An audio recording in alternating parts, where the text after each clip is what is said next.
Tonight, we're going to discuss a little bit. Well, this is the introduction to the second step, part one of the second step, if that makes sense. Because the second step is tricky, and Lee wants to make sure he takes his time so everybody can comprehend.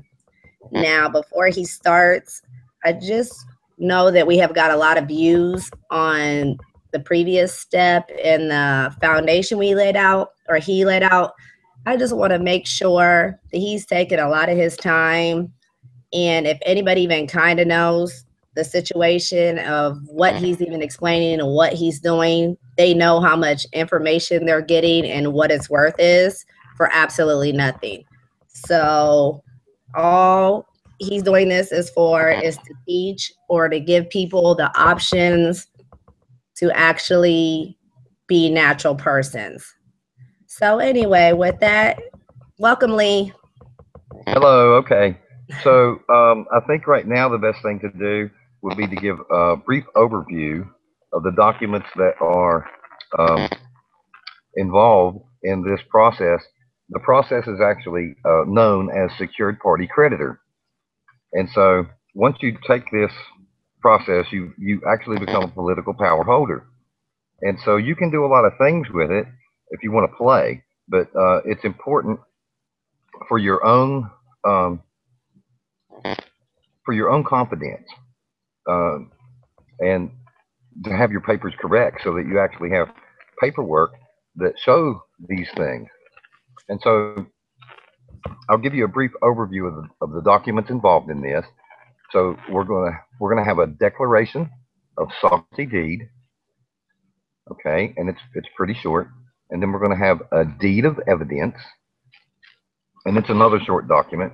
And when I'll come back to them in a little bit, and I'll just read them, and so you can just change my information and put your information in, and I'll show you how to calculate the numbers correctly to yourself. Because what happens a lot are people look this information up and they share it with each other, and they look at, they find the financial statement that's got these numbers on it, and so they start numbering their documents with the numbers that are on what they're seeing, and that's not correct. You have a specific number that is specifically you, and so they look at this when you file this, and if you don't do it right, you will get in trouble. So it's imperative that you calculate your own numbers, and if you don't, look at these presentations and things on the internet and use the numbers off of them. Okay, so I'll explain the way that we calculate the numbers here after I introduce these documents. And so if you're at this step and you've reserved your rights under UCC 1308, then you're ready to proceed with this process. So we have the declaration of sovereignty deed, the deed of evidence. Then we're going to get to what's called a security agreement, which has a number on it. And that number will be referenced in the financial statement at the end of creating these documents. You'll create that document off of these. And so your security agreement it's going to need a presentation for itself. You have another one that's called a security agreement common law copyright notice. And actually what you're doing is you're copyrighting the all caps name that they have in use in commerce, so that way you can capture it to yourself through the financial statement at the end. Okay, so we have the security agreement common law copyright. Then we come to a private agreement, okay, which basically is between you and the corporate fiction within which they created that's dead. So you, the living real man with flesh and with hands and legs, the flesh and blood. And so that this private agreement's between the corporate fiction and between you. Okay, and then we have what's called a statutory declaration of true name and notice and declaration of law and jurisdiction. Okay, and then we have a thing called a declaration of sovereignty. And then the final document, which would be called a hold harmless and indemnity agreement.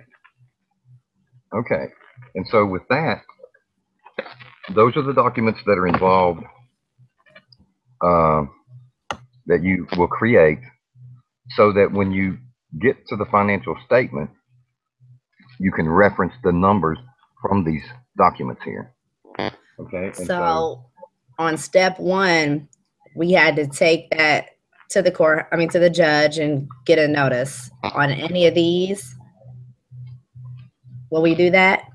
no, no, these are for your own records. Now, Okay. what you do once you complete these documents, though, okay, you file a UCC one filing statement in international law, and you're not going to record it.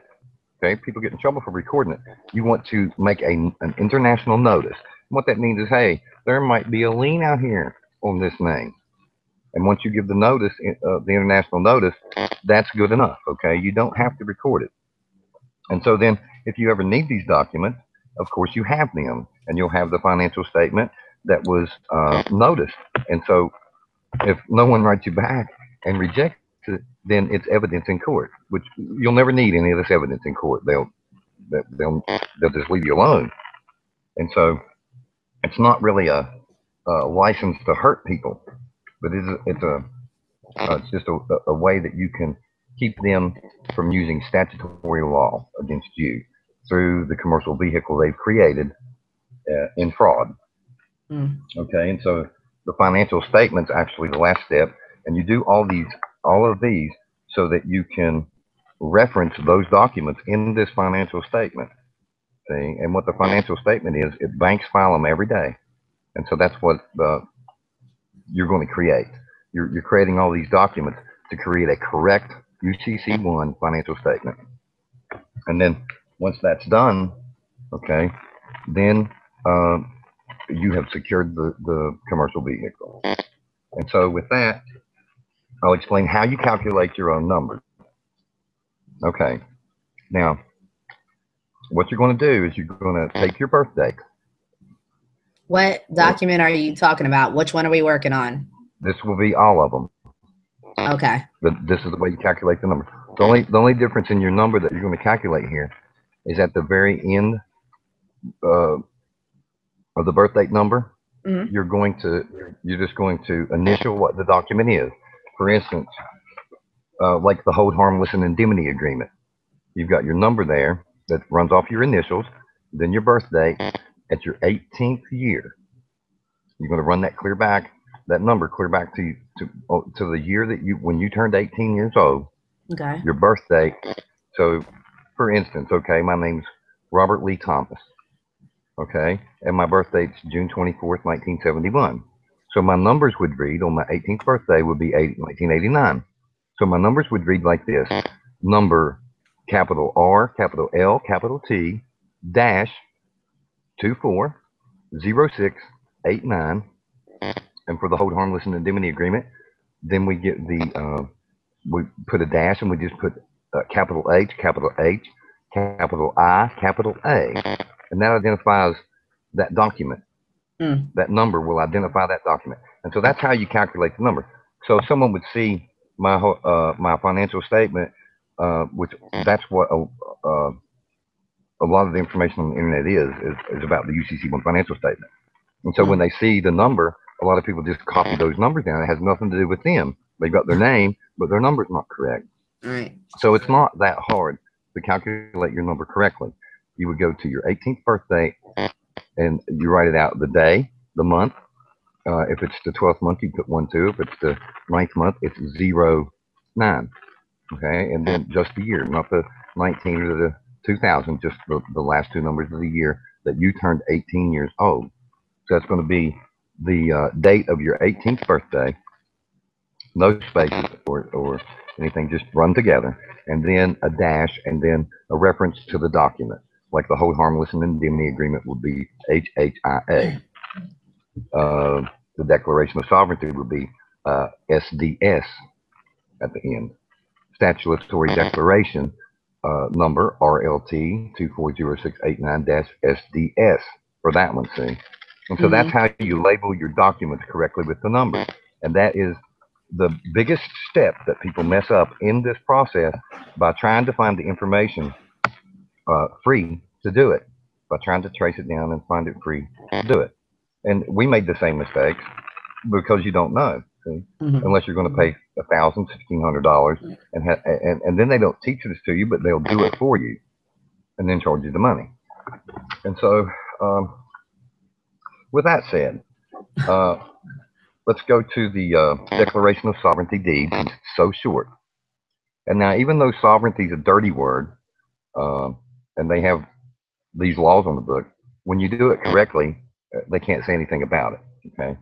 So this is a Declaration of Sovereignty deed. This is a private document for yourself. And the way it reads, I'll read mine, and you'll see why you reserve your rights first here. Okay, so it would be titled Declaration of Sovereignty deed, then Declaration of Sovereignty. To all to whom these presents shall come, greetings. Know ye that I, Robert Lee Thomas, Jr., copyright mark, comma, of the continent known as the United States of America, and that's in lowercase with the first letter of each word capitalized. Okay, reposing special trust and confidence in the integrity and ability of the people of the United States to discharge truly and faithfully their common law duties to each other, jointly and severally, do hereby solemnly declare that I have reclaimed my sovereignty henceforth. Okay, and you're going to date this on your 18th birthday in words. So dated this 24th, written out, day of the 6th month in the year of our Lord, 1989. So you'll put your birthday drawn out like that in there. The 18th, your birthday on your 18th year. And then just signed, Robert Lee Thomas Jr., authorized representative, all rights reserved, UCC 1308, without prejudice. Okay, and that's the Declaration of Sovereignty deed. Okay, and then the deed of evidence is even more simple than that one, and it's titled at the top, Deed of Evidence, and then you come underneath, Deed of Evidence. This is to certify that this deed, an authorized exact replica deed of it, are the only evidence of the existence of the artificial legal entity, corporate artifice, straw man, known as, all capital letters in quotation marks, Robert Lee Thomas Jr. Then it's got a line for me to sign. Underneath it says signed, Robert Lee Thomas Jr. in lowercase with the first letter in capital. Now I've got a copyright mark on that. And then again, I'm the authorized representative, all rights reserved, UCC 1308, without prejudice, entered into this 24th day of the 6th month in the year of our Lord, 1989. Of course, that's my 18th birthday, or yeah, the date of my 18th birthday. And so those two documents are fairly easy to do, and you don't really need the numbering system on them. If you want to number them, you can, like I didn't actually number mine, but if I wanted to, I could put document number RLT, all caps, 240689 dash DE, deed of evidence, and for the other one would be the same in DSD, which will be Declaration of Sovereignty deed. And so, I mean, you don't necessarily need the numbers on those because we're not going to reference those in the financial statement. Now, the rest of the documents are quite thick, and you will have a number for them, and you do reference those in the financial statement. And so,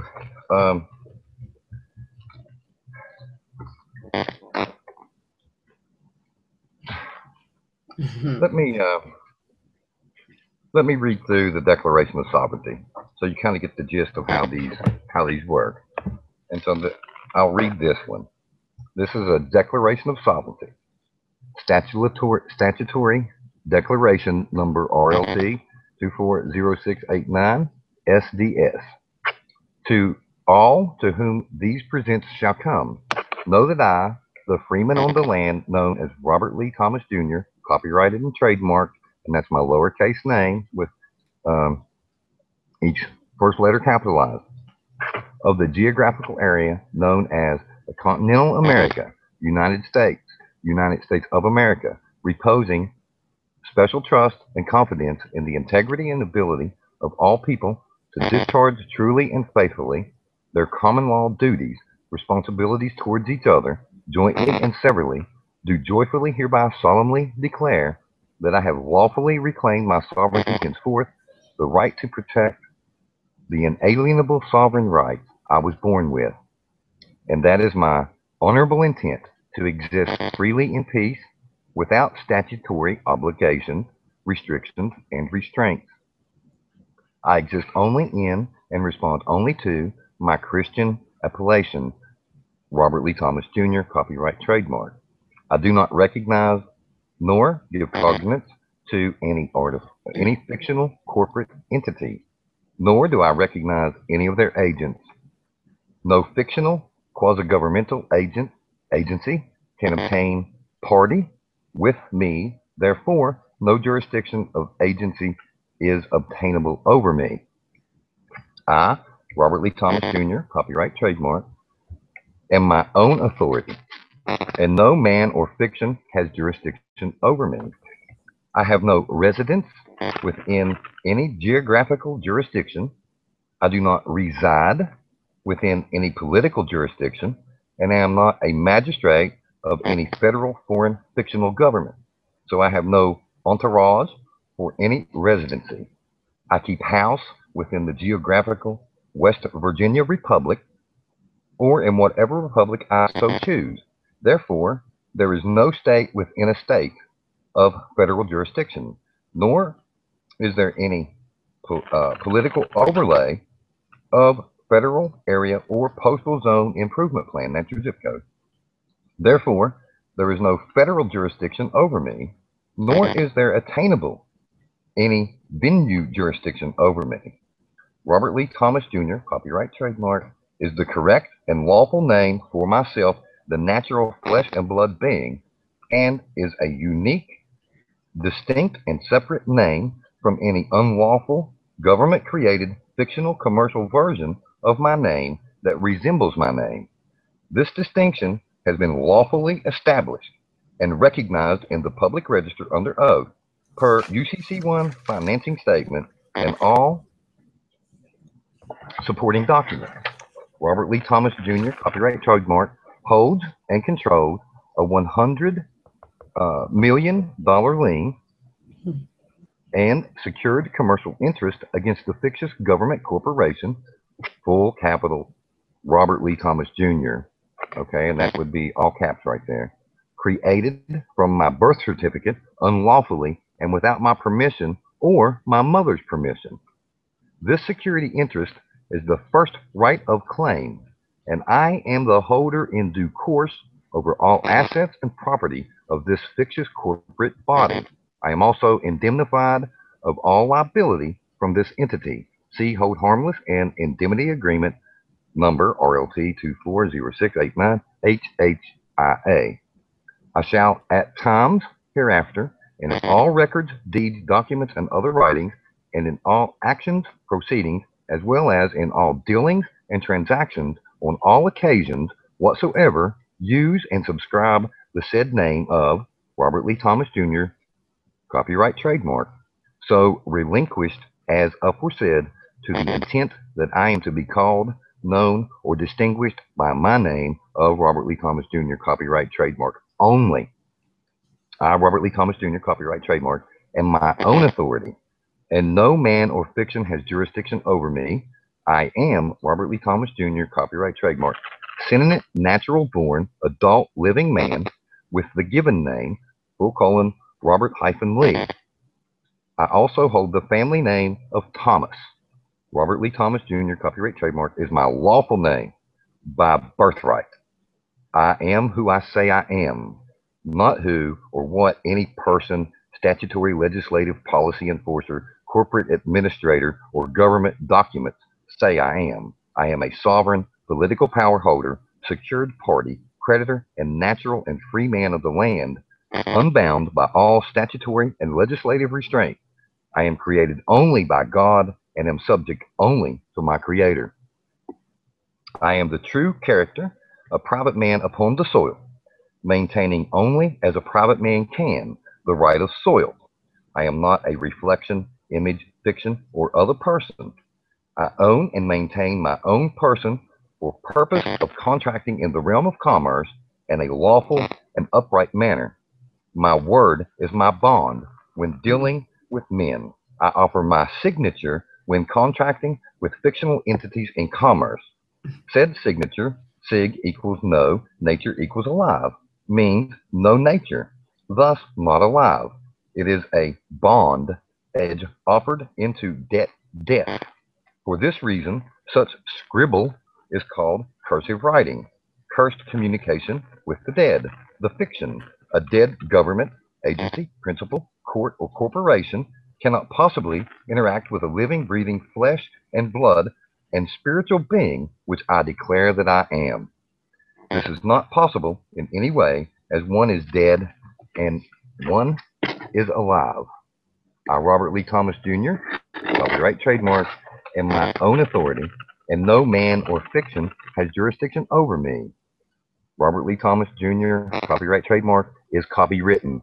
See the copyright notice, RLT 240689-CN. Take notice of the fee of $1 million per incident of copyright violation and infringement. By being responsible for my own person under true law, I exercise my personal rights referred to by Thomas Jefferson and maintain my lawful standing, impeccable under law. I do not yield character jurisdiction over me or my person, and I claim common law jurisdiction. I do not consent and waive the benefit.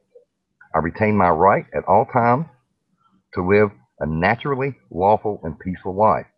I make this solemn declaration concisely, believing the same to be true, and by virtue of the provision of the Statutory Declarations Act, 1835, autographed and sealed on the day of, mine was done 2012, with my right thumbprint by, and then I sign my name there. Robert Lee Thomas Jr. is written out underneath the line where I sign my name. Freeman on the land, signed in the presence of, and then you get this document here notarized, because this is a public document. This is not one of the private ones. Now you'll keep it private, but you can put this one into the public if they want to come against you with anything. And so now that lays it out. So when you file this, document, lays it out. Right. That covers everything. That's a very important document to have, see, and to have, notarized, and to have in your public or your private record that you can pull out into the public and say, look here, and this is in the public, and so it's a declaration, okay. And so now that's kind of the gist of what this is about. That's why I read the Declaration of Sovereignty. What we're doing is we're escaping their jurisdiction. We're naming our jurisdiction. I'm claiming my authority, okay, and I have the authority because I have the knowledge. And so if they want to go up against me on any of this, then I'll crush them. And that's as simple as it is. And I don't play fair with them. I don't play in their court and their ball game the way that most people go in there and just tuck their tail and, oh, I'm sorry, and take whatever it is that they give them. Okay. And these documents give you a posture, you could say, and they give you a confidence, you could say. And the more that you know about it, the more confident you become in your standing. And so then, actually, the more you read that, the more that your comprehension will come, and it will give you the ability to exercise what you're saying in them. And so that's one of the short ones. So I have a question. Okay. I know most of this information, you have to know somebody, and then it costs a lot of money. What if somebody wants to read up on it to get the knowledge you speak of, to be confident? Well, see, we actually paid for this. We paid for it. And so there's really no one going to show you these things for free. Okay. And that's the thing, because there's so much money being made on these, on the secure party creditor package. If you go, and look it up, you'll find a lot of people willing to sell you. They're willing to draft the documents for you and send them to you for a fee. And so it's something that you can do yourself. And so we'll provide the document. And what you'll do is you'll just follow the document here, and you'll put your information in, where you see my information. Okay. You see, and you'll just change it to your information.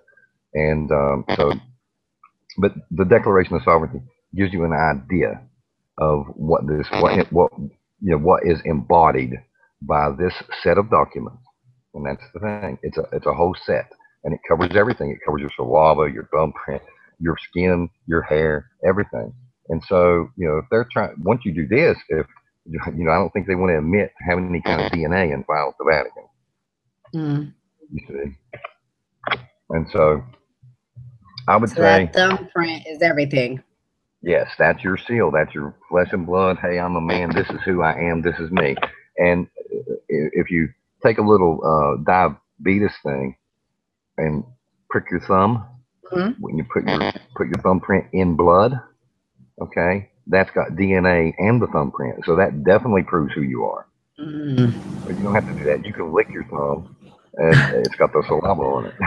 Okay. Make a little, you make a little square there, and just put your saliva on there, because then, but they have touch DNA now, so they'll definitely be able to analyze, that's actually you. I don't think anyone's going to argue. And here's the thing. Now, when I do this, who has the higher claim, me or them? Yeah. I have the higher claim to my name and to this commercial vehicle that they put in my name to trick me and fool me and loop me, and that's the point. If they try to do that, it's so sad just to even hear you say, who has the higher claim to my name, me or them? Like, that's just, this whole stuff is crazy. Yeah, who thinks that, right? It's crazy. Well, I have a question, because I know you're about to continue on, but this is only the introduction to the second step. There's a lot more. So I know that you have been working on a cheat sheet, basically. I don't know if you want to just touch on that a little bit, just throw it out there and plant that seed, so when it comes time. Okay, I'll explain it like this. We're all on the Titanic. Okay, iceberg. And so the ship is sinking, because just take a look around. You can deny it no longer. All of the foundation of the earth is out of course. That can no longer be hidden. I mean, the weather, just everything that's happening in the world. And so we're on the Titanic, and we've hit the iceberg, and we're sinking. Now, when you're in that situation, don't you want to get on a lifeboat? Okay? And so, people need to you can stay on the Titanic and sink, or you can sign or endorse the document, which would be the lifeboat. And it's actually a vessel. It's navigated with precision. It's precisely navigated, and it does some amazing things. But the thing about the lifeboat is, that's exactly what it is. And when it carries you into the port, see, because you're dead, and this being a lifeboat, it's claiming you as a living, live person. And see, the way that they've done this, they've salvaged it in maritime. And since you're dead, you're not there to claim anything. But now, see, here's the thing: when people are missing at sea, okay, their property does whatever through inheritance and everything else. And there's all these people that have all these claims. But if a person shows up and they're not dead, they were missing at sea, and now, well, here he is. None of those claims work anymore. The salvage, it doesn't work. And so that's what this does. It claims you as being, hey, this is a living person here.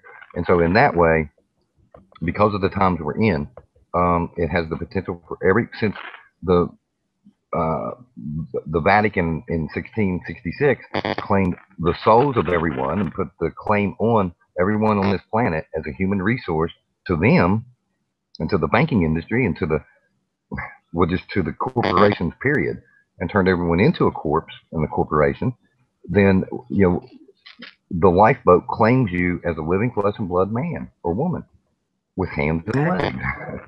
That's their description, real man with hands and legs. And so there's a lot of evidence that come with that expose the fraud that they're doing, and it claims you back. And so, basically everything we're discussing here is kind of null and void when it comes to that. Okay, because that just brings you right back alive. But the main thing that this lifeboat does is it redistributes the wealth that they've stolen throughout all of this time. See? And what it's doing is it's uncharging those accounts and liquidating them, putting them to death. The corporations, it's killing them. It's killing them, and it liquidates them. And so that's what it's doing. And so as it's not just liquidating the corporations of the corporate fictions that they've created and they're exercising in our name. I mean, it liquidates all of those, but it also liquidates all of the corporations, the energy companies, everything. And this is the thing. It comes in eminent domain. It comes under emergency. It comes under public safety. See, it comes with maximum of law. And it's coming in religion because what it actually is it's God's inheritance that he has for us. And it's us claiming that. And so what will happen if people embrace it and charge it up with their endorsement? Because when you endorse this document, you're receiving the signatures on all of the documents they have, on your mortgage, on your all your everything, all your bills, everything. And so what will transpire from this is then that becomes charged. It has the charge. It has the faith, the full faith. And so when people endorse it, they're putting faith into it. And so that carries them into life. It's a lifeboat, and it's a vessel. It's um, navigated, mathematically navigated through words, and that's a very important thing. And it takes a long time to even be able to comprehend, how to construct it. And some of the people that I know they don't done that with, and they're kind of fatigued or perturbed because they charge gold for these things. You pay gold. You go to the coin broker and you purchase gold coins, and that's how you pay them. They won't take money. They won't take money orders, and so they want gold. And and this is free. It's all you have to do is endorse it. It's free. But more importantly, we'll still go through this secure party creditor procedure. And the reason I would say that is it would be good to have your documents there when you board that vessel. See? And the reason I say that is if you ever watch a movie like about World War II or what have you, okay, and you watch, and when they come around on the train, papers please, papers please. And so now that's what this is doing, is getting your papers in line to where you're untouchable. Okay. And see, here's the other thing about the boat, okay? Because of my knowledge, it gives me a duty for correctness. It gives me a duty to intervene when I see wrongdoing happening, and I won't tolerate it around me. If I see wrongdoing, then I will intervene because I have the knowledge to do so, and I'm not afraid to do it. And that's the thing. I don't care about anything that they could do to me, because I'm going to tell you this. If I'm in the will of God with what I'm doing, then anyone that tries to hurt me is going to fall over dead. And that's what I have the faith of. And so I'm not afraid. And even if something personal, I've been diagnosed with secondary progressive multiple sclerosis, and it's staying in my neck. So it's kind of cutting my brain off anyway. And they told me 5 years ago, I had 3 years of being in a wheelchair, and within 5, I'd be a quadriplegic. And I'm walking on my own with no cane or anything. And so it's not something bright to look into the future to, but that's another reason that I'm so fearless, is because, I would rather die standing on my feet than turn into a quadriplegic, okay? And so if I can leave this behind to change this world for the better, then that's what I'm going to do. And that's just it. That's how I feel about it. And so that's why that I'm so bold, okay? And, but anyway, we'll go ahead and end this one because each of there's 5 more documents here, and they're very important. Maybe we'll do I'll read the hold harmless and indemnity agreement and explain it. You want to do that now? Yeah, we'll go ahead and do that one. Okay. And let me see. I don't think it's super long. I think it's like 3 pages or 2. It's 2 pages, so it's not real bad. Now, what this is where you're coming between an agreement between you and that commercial vehicle they created that you didn't even know about. And so when you create this document, it's creating an agreement between you, yourself, and I. Okay. But what it's doing is it's holding you. It's like limited liability. You're being held harmless by anything that commercial vehicle that they're doing to it, that they can do to it, because they'll do a lot to that. Okay. And while they're doing that, they usually call you in and they do it to you too. And so what this does is it gives you a separation from what they're doing. That's the point of it. Okay, so this is the hold harmless and indemnity agreement. It has a number on it. My number is RLT 240689HHIA, and here it reads: non-negotiable, private between the parties. This is a private document, and it's also notarized. You can notarize this one in case you would need to bring it into the public, which you'll never need. Okay, they're never going to go this far with you if you have these documents. So parties, the debtor is Robert Lee Thomas Jr., all capital letter name. Okay, the creditor, the man known as lowercase Robert Lee Thomas Jr. Okay, and then in care of, and then an address there, and then near. Well, just mine was near Summersville at the time I was living in Summersville, near Summersville, on the land known as West Virginia.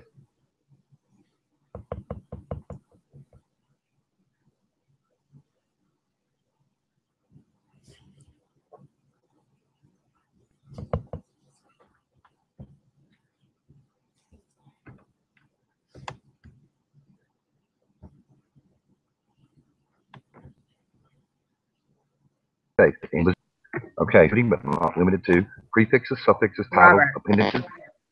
Yeah. your whole thing froze. So all we heard was Summersville.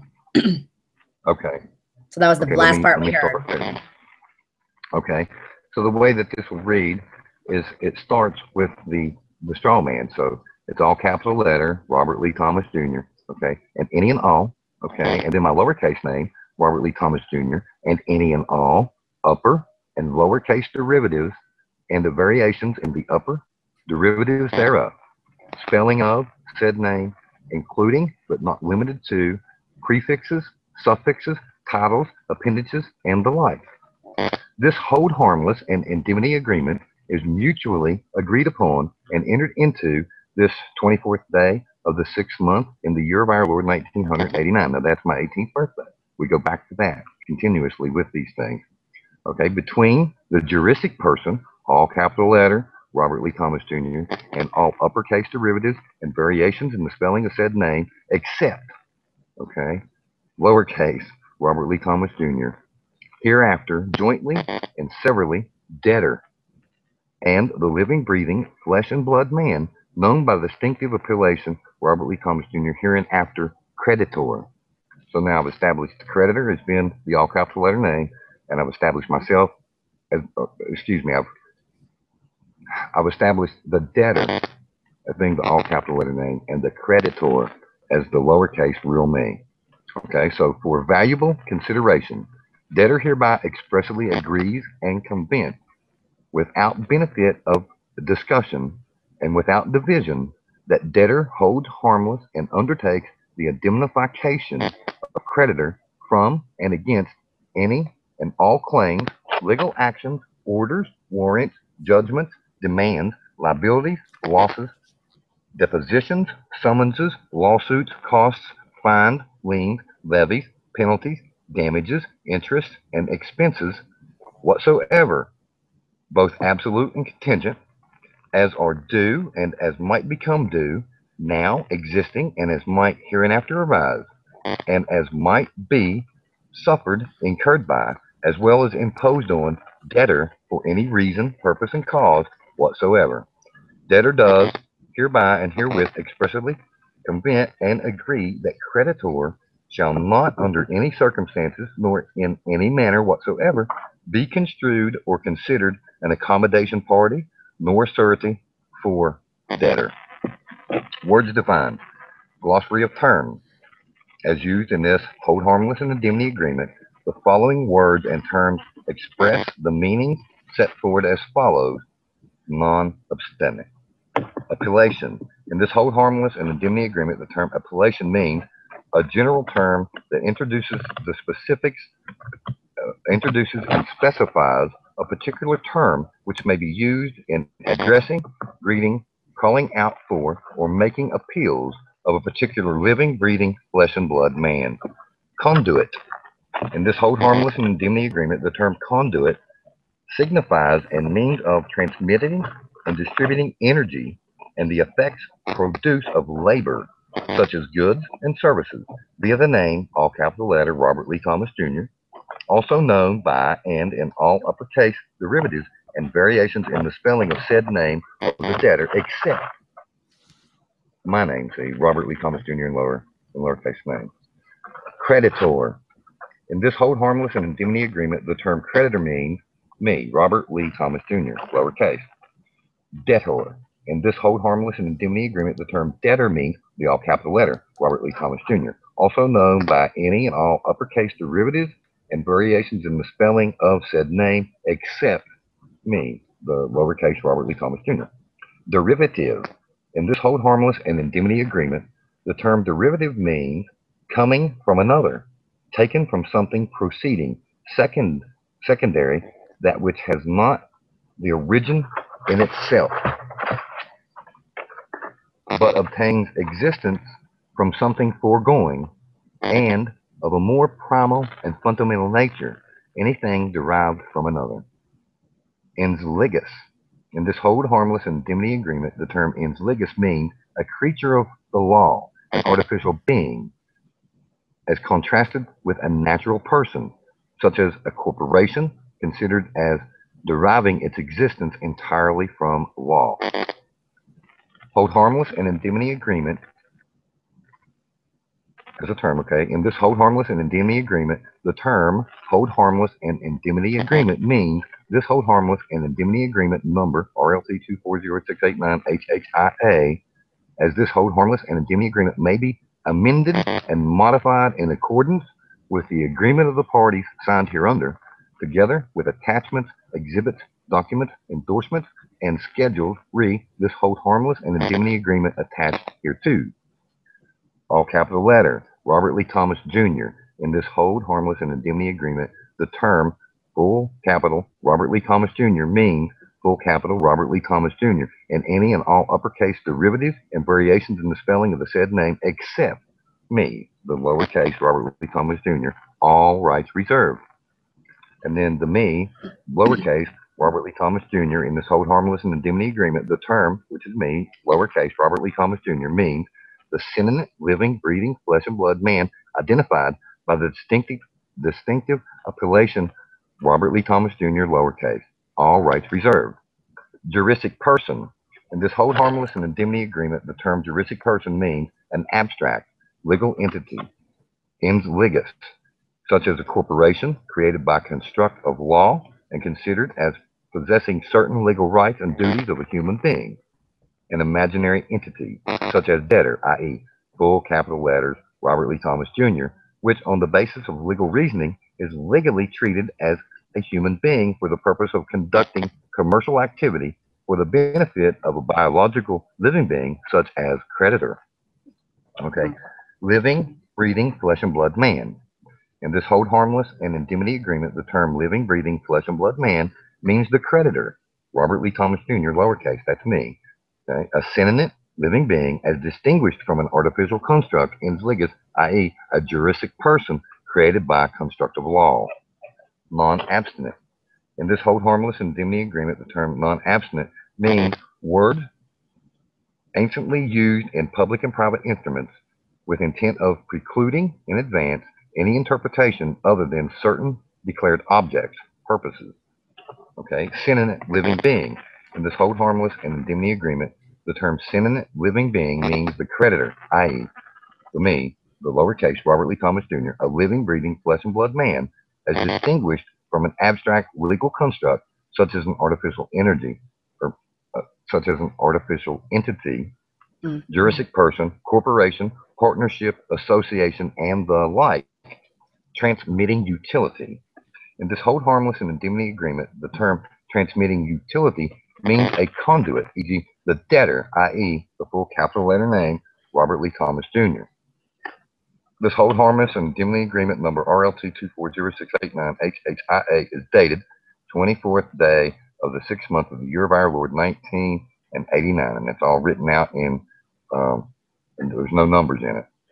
Debtor is the full capital letter Robert Lee Thomas Jr.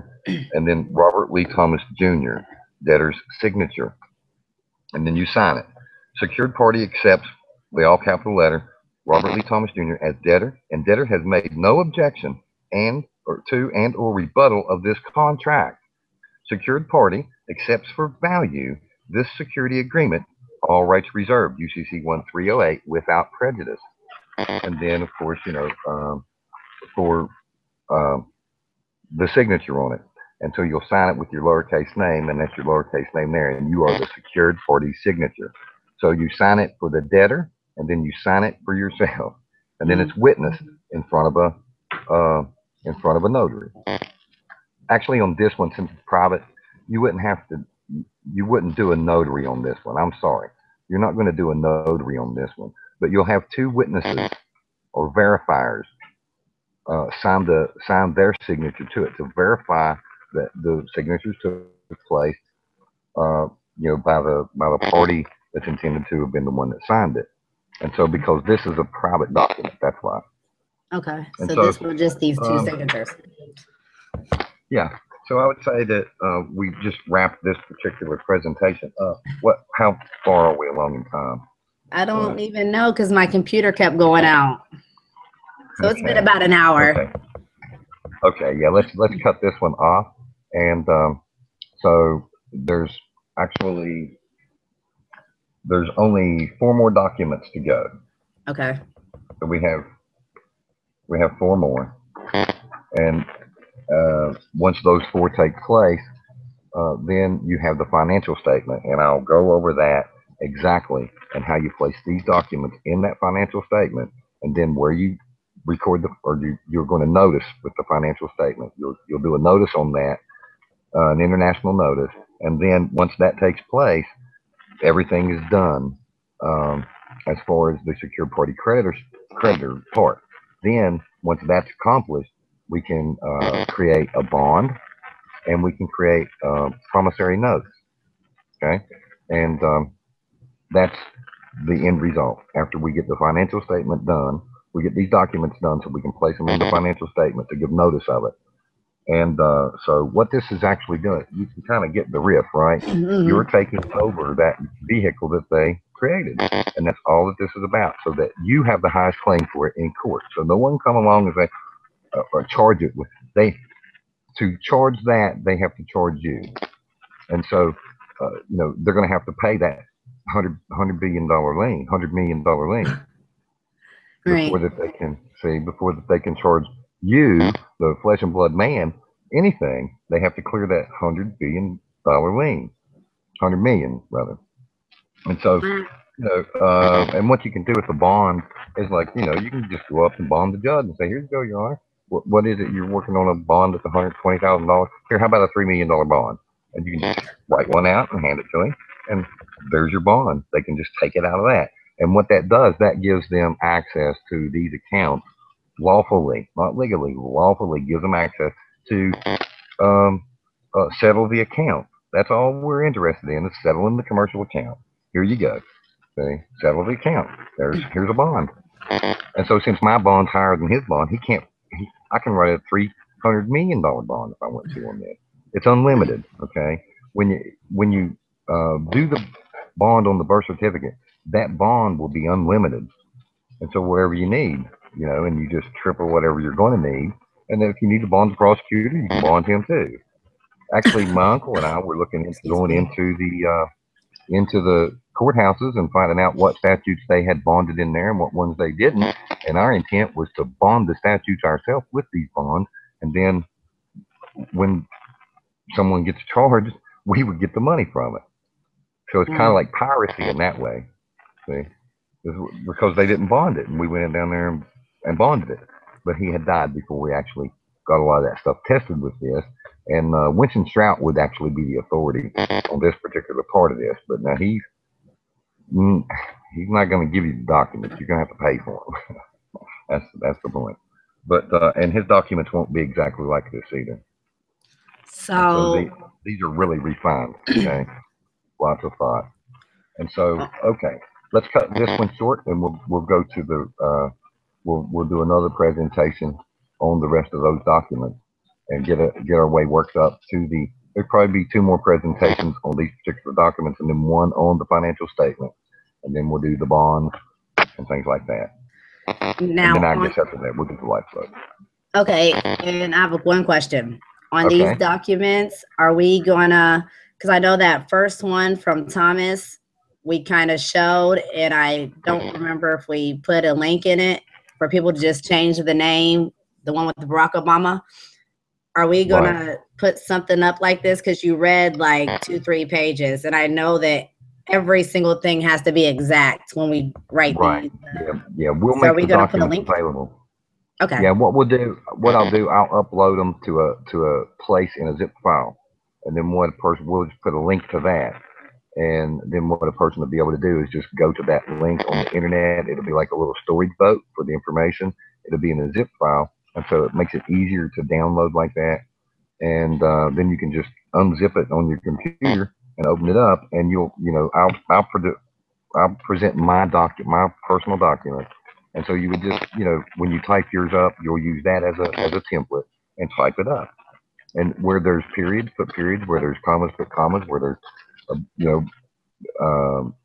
just type it up exactly the way that you see it there, and just put your information in. Take my information out, put your information in, and that's how that we'll do it. And then, when you get all that done, you're ready. Okay, you're ready to to be a natural person.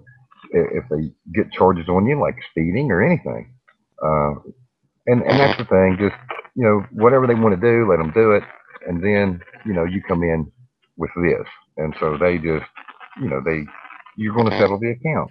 You give them a bond, they settle the account, and so your bond's actually based on your birth certificate. Now, you don't want to. I'm assuming you can use a certificate of live birth, but I don't see you doing that because the birth certificate works, and so there's no sense in doing it on the certificate of live birth. You can get a copy of that. Okay. So that's not necessary. We don't have to get the copy of the live birth. Right. And so, but I mean, it's good to have that for your files, but I wouldn't make the bond out of that when a birth certificate works. And, and it's so that you can have that in reserve if you ever need it, because that would be a superior document to a birth certificate bond. If you had a claim, and then another document that I'll show you guys how to do, which I'll simplify it so that you don't have to spend 3 or 4 years learning syntax, which you might not even learn in 3 or 4 years because it's very complicated. And what I'll do, I'll provide a document that lets you put your picture on there, your thumbprint, and your saliva and blood, and I'll give you the procedure to port that at the post office. And we'll make that a carrying vehicle for all of these. See? And now I'll suggest this too. Once you get these things done, you're going to want to have a will and last testament that you'll do. And that will be your carrying vehicle for all of these documents. And that is what really just secures it. And you're going to want to get a passport as well to go in with these files. So you'll get you a passport to put into your record. So you'll have all these things. Something else you might.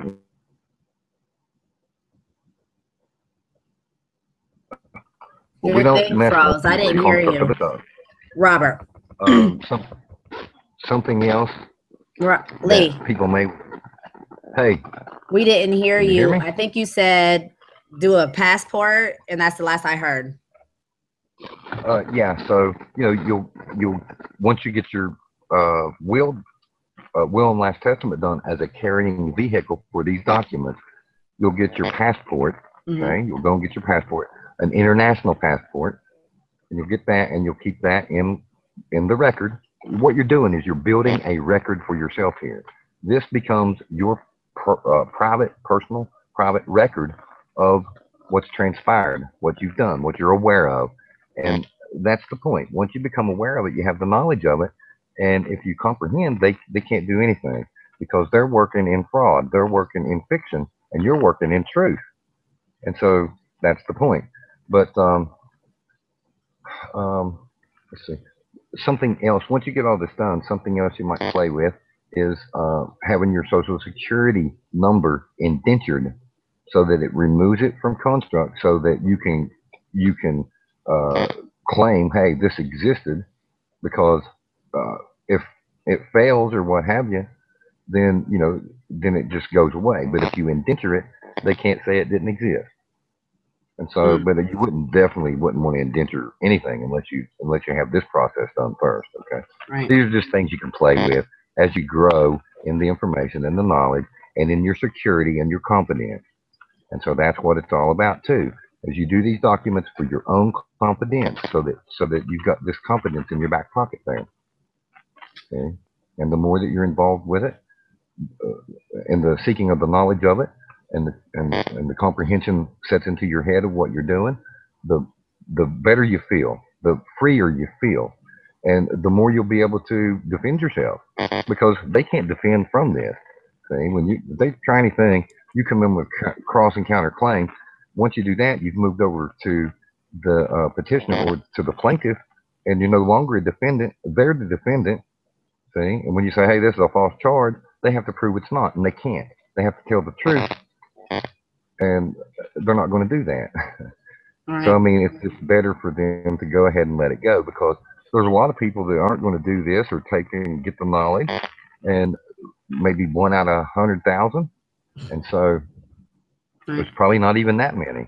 Probably not even that many people. Might one out of a couple 100,000 maybe. But the Right. thing is, uh, if you have these done, then you're a free person. If you don't have these done, then you're a slave. And now there's some other things that'll come out of this once we get to the end, and I'll bring a really good friend on who can explain very well how to stay out once you're out, how to stay out, and how to use addresses correctly, and how to use the post office correctly. And a very knowledgeable guy. And so um, we'll go ahead and cut this one so that it's not too lengthy. All right. All right. Well, my mind's blown as usual. I have a question though, or a comment. Maybe where you're at the very end where you put the documents. I know I had like probably 25, 30 inboxes on Facebook of people really grateful and you're answering everyone's questions thoroughly so they know you know what you're talking about. You might even though I know you're doing this because the will of your heart, you might even want to just make a GoFundMe account and just when you link it, because I know a lot of people that reach out to me are really grateful. And I'm just putting that out there because I know you're not charging, but just to put that when you put the link, when people start getting documents, because people do really appreciate what you're doing, period. So I was just Well, putting that I out there. appreciate them doing it, man, because this is the thing. The more people that fall out of this crap they're pulling, the less control they have. Right. See? The more people that take action and just take this action, the harder it makes for their commercial crap to roll. Right. We don't need that money. Matter of fact, that money belongs to all of us because of what they've done to our ancestors, the wars, the famine, the use of the money that they've done throughout time. And so, they need to quit doing the evil. Well, I'll say that. I mean, look, we got to forgive them, okay? We've got to forgive them because, we want forgiveness, so we forgive.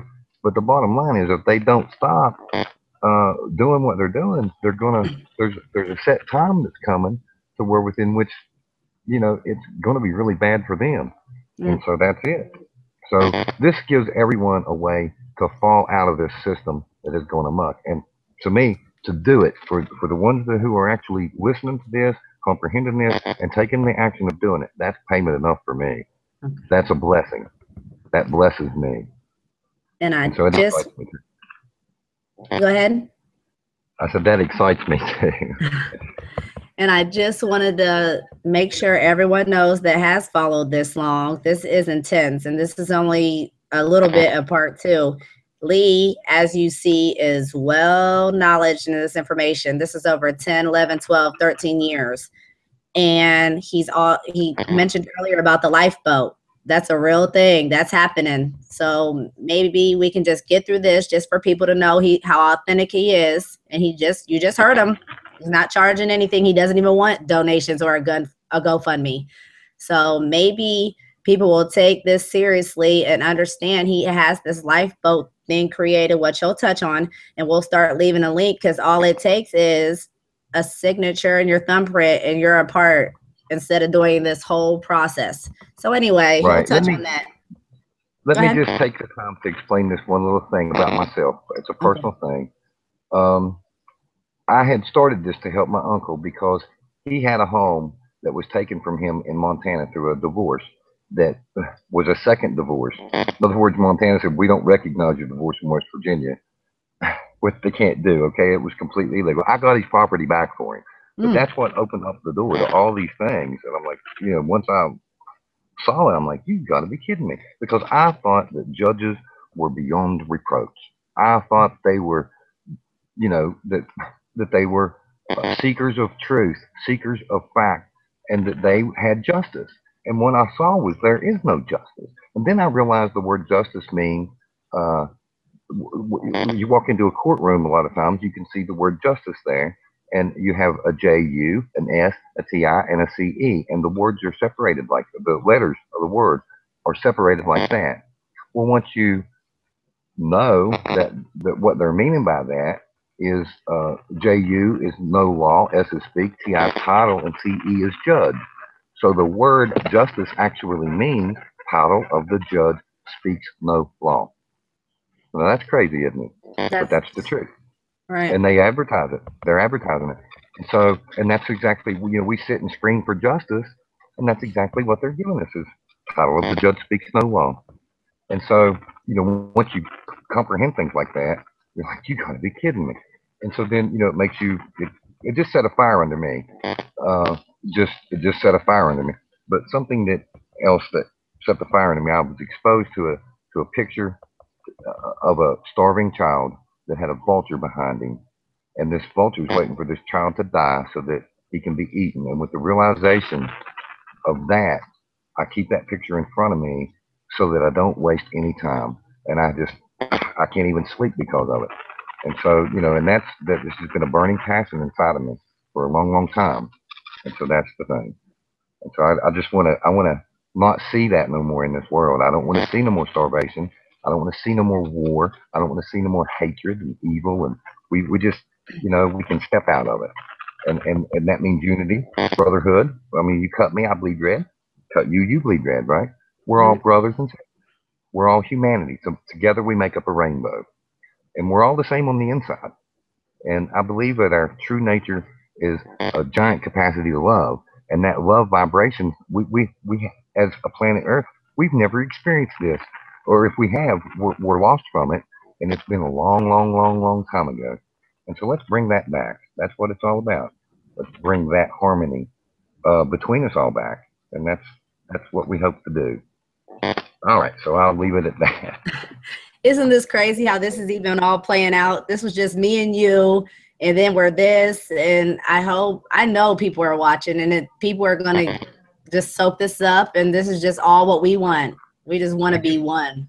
We need it to go viral to the point that Santos has to go back and do the multilingual thing.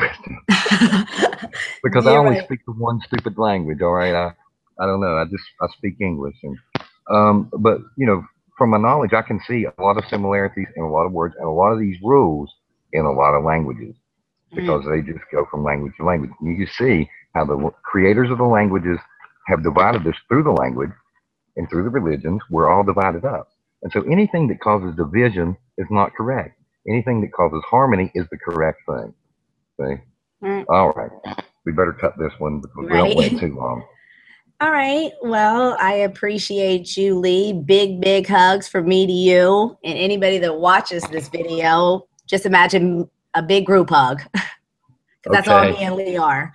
All right. Well, thank you so much. We're going to end this on this note. So we're gone for now, but not forever.